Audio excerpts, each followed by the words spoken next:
negativity, controversy, and I don't know what it is, man, and I think a lot of artistic people have it. Again, not talking from experience here. There is some kind of like self-destruct button that when things just start going good, it just starts like glowing. It's like, oh, wait a minute.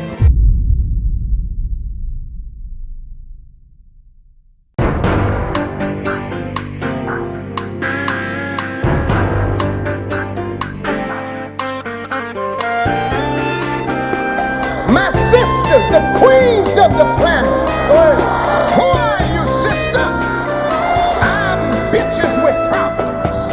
Did God make you a whore, or did the white man's world make a whore out of you?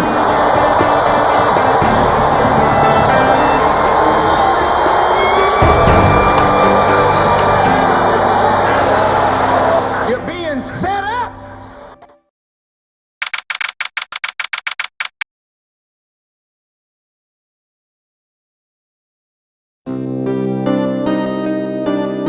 Yes, and is weighted as 4.6. His class ranking for freshmen is number 1. As far as in progress, I am not seeing that anywhere on the transcript. Wait a minute. What happens when I touch this again is very enticing. What I'd like to believe is that as artistic people get older and they get wiser, they stop touching that button. Now to growing concerns about the deadly coronavirus officially hitting the U.S. Here's what we know. A Washington state resident fell ill after returning from Wuhan, China, where the outbreak began. Officials now say more than 400 people have been sickened and 9 people have died. The situation here in Santa Monica, California is very fluid. You can see police here now firing tear gas into the crowd. They are trying to push these folks back. Earlier today, just a few blocks away, there was looting underway nearby. Police seem to have had enough.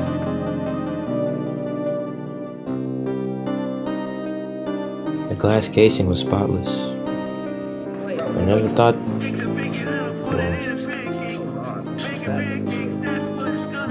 This moment, something I cherish a lot. It's one of the last moments that I've experienced with my friends before that 14-year-old kid had to go through some of the most challenging and painful traumatic experiences he would have yet to face. He was forced to grow up, even with his mature mindset at that time.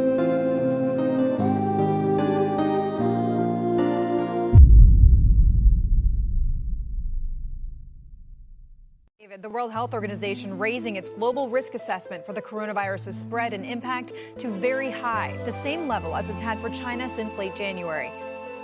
There's too many trees. It's one of the first things I told myself when I first transferred over to the East Coast. I won't go too much in depth about the personal reason as to why, but let's just say my family had a business opportunity. So I decided to just move on, create new beginnings, and make new friends. Though it was tough transitioning and letting go of the old ones in a sense, nonetheless, I tried my best to welcome this new environment with open arms. However, I found that challenging.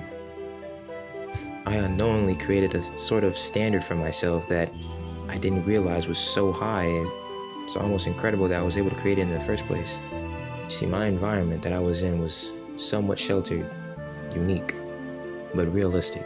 The friends that I was surrounded by, hell, even the high school I was attending before I transferred was a specialty school, advanced, dedicated strictly to coding and computer programming.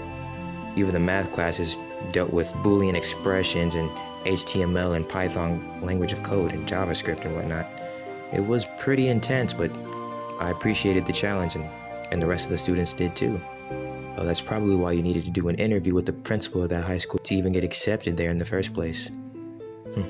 But here, well, at least when I first got here, that sort of academic challenge was gone. I didn't go to a specialty school, no. I went to somewhere worse, public school.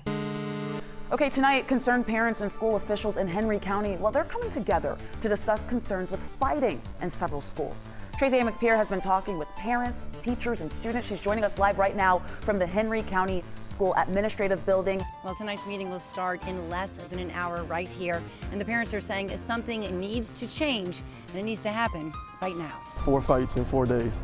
It was very alarming. And then they directed me to some videos that were extremely violent. This is video 11 Alive received from a student of one of those fights inside Eagles Landing during the first week of April. That student says it ended with a teacher being injured. We reached out to Henry County Schools about the violence, and they would not speak on camera, but in an email wrote, "Inappropriate conduct of any kind is never permitted in our schools and will be met with immediate, serious consequences based on the Student Code of Conduct. We cannot provide specific disciplinary or medical information." Now, despite my discomfort with public schools, fights were never a problem that I had to deal with, ever. Hell, sometimes I was the one picking the fights, and I won. But that wasn't the issue I had, no. You see, I was an academic-driven student. I appreciated the reward of me getting good grades and showing out in a sense. But what's the point when there's nobody else that's willing to compete? And better yet, what's the point when the school you're getting the good grades for profits solely off of your scores? You see, at my old school, there was a mutual understanding. We get good grades, we make the school look good. We get good test scores, they could flaunt it in front of every single person that moves into our state, our region, and use that as their motto. And as a reward, well, we wouldn't get monetized, unfortunately, though I suppose we could have protested for that, but instead we got a couple of treats here and there. We had a very lax code of conduct. Very lenient staff and faculty. It was so lenient, in fact, that one day all of us decided not to do any of our math assignments, and the teacher couldn't fail us because, well, it would make him look bad, ultimately. So we ultimately weren't punished for that, at least academic-wise, but we had a stern talking to the following day. Now, I bring this up because there's one thing I want you to understand. These public schools were different. You see, this is a public school. They don't care about whether you get good grades or not. They somehow managed to find a sort of safe haven. No. See, all they care about is money. But where would that money come from, you ask? Well, where else would that money come from? Good evening. As we come on the air in the West tonight, it is great to have you with us on this Wednesday evening. And as we come on the air this evening, the nation has now reached that grim new milestone. More than 250,000 lives lost to the coronavirus. And at a sign of the worsening emergency across this country, New York City tonight, the original epicenter, suddenly making the call to close public schools, turning to remote learning for now. Governors. And you see, right before I started my journey to find the answer that was gnawing at my subconscious, I finally gained a win. I had finally seen some daybreak at last. Something that would ultimately help in my journey to try and complete one of my personal goals. Remote learning was the one thing that I actually was praying for. You see, it's what I needed in order to make a better income. Okay, you see, there's one thing I failed to mention. I am a stock trader. More specifically, I'm a retail stock trader. I have been since I turned 13, which means by this point, I had already lost and made money in the stock market over a period of more than a year. So I understood the ins and outs of what was going on. However, this was my first real stock market decline, so you can imagine how hesitant I was to even try to get back into the stock market game whatsoever. However, despite me moving across the country, losing all of my friends, dealing with a sort of intense and unusual isolation, it made me feel a sort of sense of being lost in a wilderness that I didn't ask to be in. However, it's almost as though God made it a whole lot more clear for me what I was supposed to do. And so, that's when I decided to go full throttle. On June 12, 2021, I was inspired by my parents to go ahead and create my own LLC, a business, a one-man organization that's solely dedicated to not only informing and educating the people about how to be financially literate, but also being aware of different assets that can be used to make your money grow for yourself. And the great thing is, I was in my own niche, because at this time, I'm still 15 years old.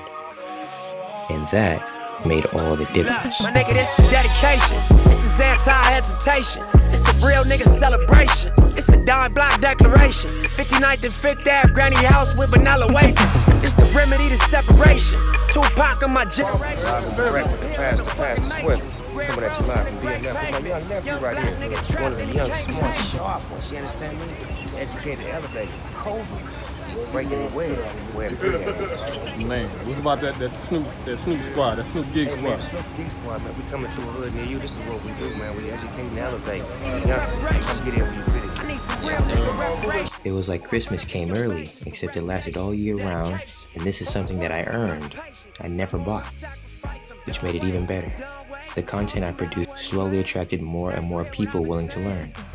What became 100 followers became 800, then 1,300, and then sooner or later, I ended up with a maximum of about 24,000 followers on one of my social media pages. It was incredible. And it made it even more better because as a man of God, it seemed like this was almost a sense of fulfillment, like a form of confirmation that my gut instinct was right. So, with that being said, how could this story have turned wrong? Well, whether you've been paying attention to some of the signs, at this time I did have a sort of tendency to kind of expose some of my own personal problems that I had, not only being a teenager, but also dealing with this sort of random and kind of abrupt fame. I had people kind of ridiculing me, treating me a certain way, jealousy, things of that nature. And, well, it was all new to me, but I kind of expected it. And in an odd and peculiar way, I kind of liked it. However, whether I knew it or not, I had become a machine. Towards the end of 2021, maybe sometime into 2022 at this point, I did not miss a single day of uploading. I made it a rule of myself to upload at least twice a day, at least during the beginning of I Got Options LLC's birth. Towards the end, I found that it was a little bit too draining and I just reduced it to one a day. But still, that rate of constantly producing content was exerting a lot of energy. However, I thought it was nothing. Most of the content that I was posting at that time was either a minute long, maybe 2 minutes at max. But it was all fun. It was all informative, too.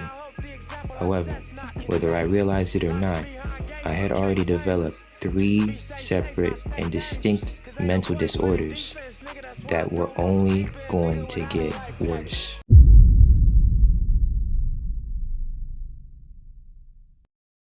You are receiving this email because you scored below the passing 70% on your final exam for American government. Henry County school policy dictates that your final exam is worth 20% of the total course grade. I had spent so much time on producing all this content for my business through social media that I completely forgot. Well, no, I just didn't care about school anymore, especially since I was not even in there in person. I mean, one of the main things that I appreciated about being in remote learning was the fact that I was at home. However, one of the main things that I had developed because of the fact that I was at home was a certain level of comfortability. Why would I want to care about being present in a school class that doesn't even exist? In my particular case, I was, well, catching both sides of the fence. My father, on one hand, didn't care. As a matter of fact, he really was proud of the fact that I didn't care about school, considering he already knew how intelligent I was. Anybody with a 4.6 GPA and being told by the faculty themselves that they're the #1 ranked person in their high school would be more than enough for him, or especially me, to not want to prove anything else academic-wise. However, my mother, on the other hand, well, she had a different perspective. It's not so much that she wanted me to get good grades for the sake of me having to deal with more responsibilities and whatnot. She wanted me to get good grades because at this point, this has become a recurring pattern. This isn't the first time I've failed a test. As a matter of fact, this is probably like the 6th or 17th time I've done this. Well, okay, 17th is a bit of a stretch, but you get what I'm trying to say. And not only that, she's been getting non-stop emails and calls from my teachers about their disappointment in my capability. They once believed this student who had a lot of academic potential seems to be almost like a failure in a sense for his lack of commitment to his schoolwork. And because my mom was being bombarded with all of these emails and phone calls, I believe that's what ultimately caused this argument that we had. And we had a very intense discussion. This was the beginning of the end, almost like my doomsday in a sense. Why?